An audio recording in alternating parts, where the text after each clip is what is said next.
Hello বন্ধুরা, 1 KG মধুর দাম 9 লাখ টাকা। হ্যাঁ, আপনি ঠিকই শুনেছেন। বিশ্বের সবচেয়ে দামি মধু 9 লাখে বিক্রি হয়। কোথায় পাওয়া যায় জানেন? মধুর গুণগত মান ও প্রকারের উপর নির্ভর করে মধুর দাম। এমনকি কোন জায়গায় সেই মধু তৈরি হয়েছে তার উপরও দাম নির্ভর করে। কিন্তু বিশ্বের সবচেয়ে দামি মধু কত টাকায় বিক্রি হয় জানেন? সেই মধু বিশ্বের কোন প্রান্তেই বা পাওয়া যায়? চলুন জেনে নেওয়া যাক। বিশ্বের সবচেয়ে দামি মধু হলো এলবিস মধু। এই মধু 9 লাখ টাকা কেজি দরে বিক্রি করা হয়। তুরস্কের কৃষ্ণসাগর বা ব্ল্যাক সি অঞ্চলে পাওয়া যায় এই মধু। দুর্গম অঞ্চল থেকে এই মধু সংগ্রহ করা বেশ কঠিন। তাছাড়াও সেই অঞ্চলে গেলেই যে মধু পাওয়া যাবে এমনও নয়। এলভিস মধু দুষ্প্রাপ্য।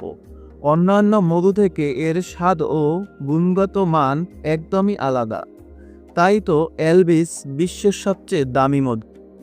সম্প্রতি সোশ্যাল মিডিয়ায় এই এলভিস মধু সংগ্রহের একটা ভিডিও ভাইরাল হয়েছে। টুইটারে এই ভিডিওটি পোস্ট হয়েছে হাউ থিংস ওয়ার্ক নামের একটি পেজ থেকে। সেখানে দেখা যাচ্ছে এক ব্যক্তি তুরস্কের ব্ল্যাক সি এর দুর্গম অঞ্চল থেকে মধু সংগ্রহ করছেন। সেখানে দেখা যাচ্ছে ওই ব্যক্তিকে মৌমাছিতে ঘিরে ধরেছে।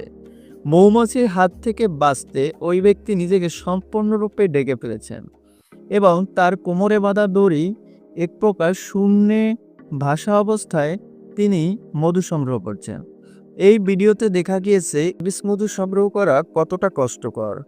ভিডিওটি টুইটারে 11 মিলিয়ন ভিউ এবং 87,000 লাইক পেয়েছে। কিন্তু এই এলভিস মধু তুরস্ক ছাড়া বিশ্বের অন্য কোনো জায়গায় চাষ করা হয় না। বরং মধুর গুণগত মান বজায় রাখতে শহর থেকে বেশ দূরে গুহার মধ্যে মৌমাছিদের প্রতিপালন করা হয়। একমাত্র মধুর বিশুদ্ধতা যাচাই করেই তারপর বাজারে বিক্রি করা হয় এই মধু। তাই তো 1 কিলো এলভিস মধুর দাম 9 লাখ টাকা।